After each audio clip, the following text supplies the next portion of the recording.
Hello everyone. चलिए UPPCS 2024 के लिए जियोग्राफी के लिए एमसीक्यू प्रैक्टिस करते हैं। और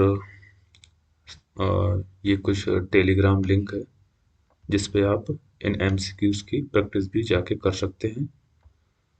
और इस अपना चैनल है, यहाँ पे आप गवर्नमेंट जॉब का नोटिफिकेशन भी पा सकते हैं।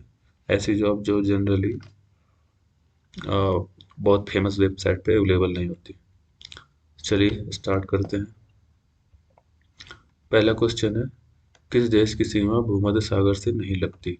Option A Italy, option B Greece, option C Algeria, option D Hungary. तो भूमध्य सागर जो कि यूरोप में है, यूरोप और अफ्रीका के बीच में स्थित है, उससे किस देश की सीमा नहीं लगती? तो आंसर है हंगरी। हंगरी की सीमा भूमध्य सागर से नहीं लगती है। हाँ, और बाकी सभी की सीमा भूमध्य सागर से लगती है। और अल्जीरिया ये तो अफ्रीका का देश है, और बाकी ये जो इटली और ग्रीस है ये यूरोप के देशों में आते हैं। तो इसका करेक्ट आंसर है option number D. Option D इसका करेक्ट आंसर है। चलिए नेक्स्ट क्वेश्चन देखते हैं। ये यहाँ पर इसका एक्सप्लेनेशन दिया है, जैसे कि इटली ये रहा, हाँ, और ग्रीस ये रहा, और अल्जीरिया ये रहा। इन तीनों की सीमा भूमध्य सागर से लगती है। ये रहा अपना भूमध्य सागर, ये यहाँ से शुरू होता है जिब स्ट्रेट ऑफ जिब्राल्टर से, ये फैला हुआ है ये इधर भी, और यहाँ तक ये रहा। तो और जो हंगरी है अपना, वो इनके ऊपर है, बीच में है, वो लैंड लॉक्ड कंट्री है। तो next question, just next question है कि कोपेन जलवायु वर्गीकरण प्रणाली इस पर आधारित है। ऑप्शन ए तापमान और वर्षा पर, ऑप्शन बी हवा का पैटर्न और आर्द्रता पर, ऑप्शन सी सौर विकिरण और बादल आवरण पर, ऑप्शन डी मिट्टी के प्रकार और वनस्पति पर। जो कोपेन वैज्ञानिक थे, कोपेन भाई साहब, उन्होंने जलवायु को वर्गीकरण किया था विश्व में कि किस जगह पर कैसी जलवायु पाई जाती है। तो उनके अनुसार जो वर्गीकरण का आधार था वो क्या था? तो इसका करेक्ट आंसर है तापमान और वर्षा। इन्हीं के आधार पर कोपेन जी ने जलवायु का वर्गीकरण किया था। तो इसका करेक्ट आंसर है ऑप्शन ए।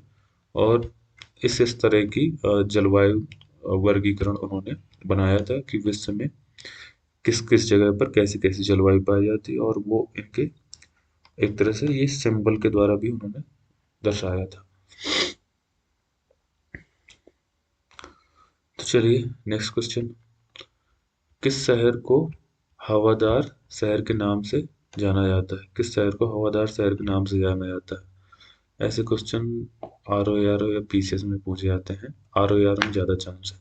तो option A Chicago, option B Seattle, option B option C New York शहर, ऑप्शन डी लॉस एंजल्स। तो हवादार जो शहर है उसको, कौन सा इनमें से हवादार शहर है? तो ऑप्शन जो ए है शिकागो, शिकागो को हवादार शहर के नाम से जानते हैं। तो इसका करेक्ट आंसर है ऑप्शन नंबर ए। ए इसका करेक्ट आंसर है। नेक्स्ट क्वेश्चन, विश्व का सबसे बड़ा रेगिस्तान है? Option A Sahara, option B Gobi रेगिस्तान, ऑप्शन सी अरब रेगिस्तान, ऑप्शन डी अंटार्कटिक रेगिस्तान। ये इजी क्वेश्चन है और जनरली पूछा भी जा सकता है कहीं भी। तो विश्व का जो सबसे बड़ा रेगिस्तान है हमारी धरती पर, हमारे ग्रह पर, उसका नाम है सहारा रेगिस्तान। तो इसका करेक्ट आंसर है ऑप्शन नंबर ए। सहारा रेगिस्तान इसका करेक्ट आंसर है। तो ऑप्शन ए इसका करेक्ट आंसर।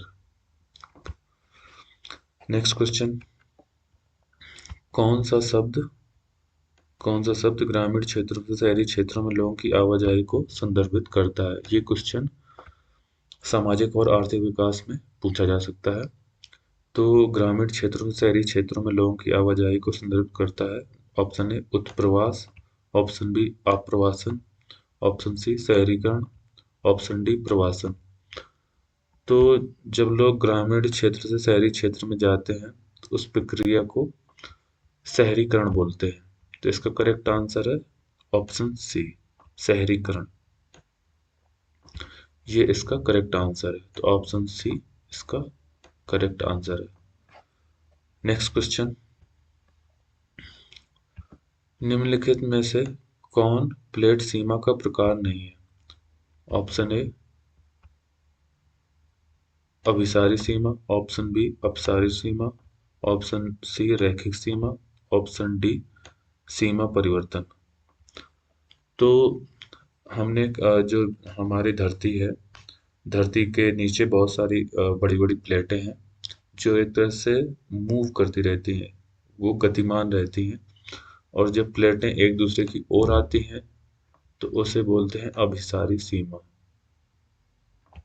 और जब यही प्लेटें एक दूसरे से दूर जाती हैं तो जो सीमा का निर्माण होता है, बाउंड्री का निर्माण होता है, उसे अपसारी सीमा बोलते हैं। और जब प्लेटें एक दूसरे के समानांतर होती हैं तो उसे समानांतर प्लेट सीमा बोलते हैं, या सीमा परिवर्तन ट्रांसफॉर्म बाउंड्री बोलते हैं।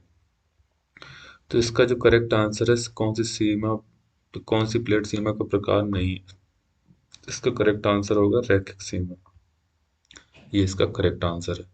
ट्रांसफॉर्म बाउंड्री को समानांतर प्लेट सीमा भी बोलते हैं।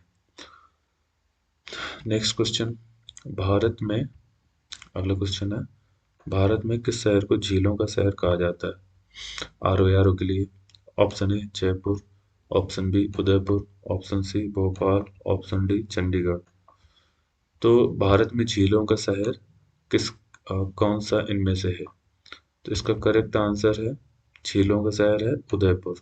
उदयपुर को झीलों के शहर के नाम से जाना जाता है। तो इसका करेक्ट आंसर हो गया option number B. Next question, अगला क्वेश्चन है, गिनी गुणांक, गिनी कोएफिशिएंट की अवधारणा का उपयोग मापने के लिए किया जाता है। एक वैज्ञानिक थे गिनी, तो उन्होंने अपने नाम से एक गिनी गुणांक दिया था, उसका उपयोग किस लिए किया जाता है? क्वेश्चन में ये कह रहा, ऑप्शन ए आर्थिक विकास, ऑप्शन बी आय असमानता, ऑप्शन सी जनसंख्या घनत्व, ऑप्शन डी सकल घरेलू उत्पाद। तो गिनी जो कोएफिशिएंट है उसका उपयोग आय असमानता को मापने के लिए किया जाता है। अब जैसे लोग हैं या कंट्रीज हैं या समुदाय हैं, उनके बीच जो इनकम इनइक्वलिटी है, आय असमानता, किसी के पास ज़्यादा पैसा है, किसी के पास कम पैसा है, उसको मापने के लिए, मेजर करने के लिए, उसका अध्ययन करने के लिए गिनी कोएफिशिएंट का उपयोग किया जाता है। तो ये भी सामाजिक और आर्थिक विकास का एक चैप्टर है। नेक्स्ट क्वेश्चन, नेक्स्ट क्वेश्चन है, अल नीनो की घटना संबंधित है। ऑप्शन ए दक्षिण पूर्व एशिया में भारी वर्षा, ऑप्शन बी ऑस्ट्रेलिया में सूखे की स्थिति, ऑप्शन सी प्रशांत तट पर ठंडी समुद्री धाराएं, ऑप्शन डी उपरोक्त में से कोई नहीं। हम सब लोग न्यूज़पेपर में अक्सर अल नीनो सुनते रहते हैं, अल नीनो आया, अल नीनो आया। तो अल नीनो क्या है? अल नीनो बेसिकली प्रशांत महासागर के जो हमारा प्रशांत महासागर का पूर्वी तट है, वहां पर गर्म जलधारा, अगर वो पेरू के समीप गर्म जलधारा उत्पन्न होती है तो अल नीनो की घटना उत्पन्न होती है। तो जब वो अल नीनो आता है तो ऑस्ट्रेलिया में सूखे की स्थिति बनती है, और ऑस्ट्रेलिया में सूखे की स्थिति बनती है, और इंडिया में भी सूखे की स्थिति बनती है, कम बारिश होती है, जबकि प्रशांत महासागर पेरू के तट पर बारिश होती है। हाँ, और तो इसका करेक्ट आंसर है ऑप्शन बी। इसको इमेज के थ्रू समझते हैं ढंग से। ये रहा नॉर्मल ईयर, नॉर्मल ईयर मतलब सामान्य वर्ष, और ये रहा अल नीनो वाला ईयर। अल नीनो वाले ईयर में क्या होता है, यहाँ पर पेरू के तट पर, ये प्रशांत महासागर का ये पूर्वी तट है, ये पूर्वी तट हो गया, तो ये जो पेरू है, यहाँ पर पेरुवन जलधारा पाई जाती है। तो इस ये जब ये वैसे तो ठंडी धारा होती है, लेकिन जब यहाँ का तापमान बढ़ता है तो ये गर्म हो जाती है। तो ये गर्म जलधारा होती है, तो अब यहाँ का तापमान बढ़ता है तो यहाँ पे लो प्रेशर क्रिएट होता है। लो प्रेशर अब लो प्रेशर क्रिएट होगा तो हवाएं इधर ही की ओर आएंगी। तो हवाएं की कहाँ चलती हैं फिर? यहाँ पे लो प्रेशर बनता है और लगभग ऑस्ट्रेलिया में हाई प्रेशर बन जाता है। तो वह हवाएं किधर जाएंगी? हाई प्रेशर से लो प्रेशर की ओर। तो ये हवाएं जाने लगती हैं इधर की ओर। हवाएं इधर की ओर जाने लगती हैं तो लो प्रेशर बनता है, हवाएं ऊपर उठती हैं, उनका कंडेंसेशन होता है और बारिश यहाँ पर होने लगती है इस साइड। यहाँ पर बारिश होती है और यहाँ पर ऑस्ट्रेलिया में सूखा पड़ने लगता है। इसके साथ साथ जब हवाएं इधर चली जाती हैं तो इंडिया में भी, इधर जो इंडिया है यहाँ पर भी सूखे की स्थिति देखी जाती है। तो ये एक तरह से अल नीनो का इफेक्ट है। अल नीनो के कारण भारत में भी कम वर्षा देखी जाती है और इससे सूखे की स्थिति उत्पन्न होती है। तो ये था अपना अल नीनो और इसका करेक्ट आंसर है ऑस्ट्रेलिया में सूखे की स्थिति उत्पन्न होती है। तो चलिए, ये थे क्वेश्चन। एक और है, अगला क्वेश्चन है जीआईएस का मतलब है, जीआईएस का तात्पर्य है। Option A global interconnection system, option B भौगोलिक सूचना प्रणाली, ऑप्शन सी भू-स्थानिक सूचना सेवा, ऑप्शन डी भौगोलिक इंटरलिंकिंग सेवा। जीआईएस का फुल फॉर्म होता है ग्लोबल इंफॉर्मेशन सिस्टम। तो इसका करेक्ट आंसर है ऑप्शन नंबर बी। तो चलिए, ये आज के क्वेश्चन थे और ये जो क्वेश्चन थे इनका सिस्टमेटिक तरीके से यहाँ पे आंसर दिया हुआ है। आप वीडियो पॉज करके यहाँ पे देख सकते हैं। थैंक यू सो मच, फिर मिलते हैं। और ये अपना चैनल है टेलीग्राम का, यहाँ पे एमसीक्यू प्रैक्टिस आप आके कर सकते हैं। Thank you so much.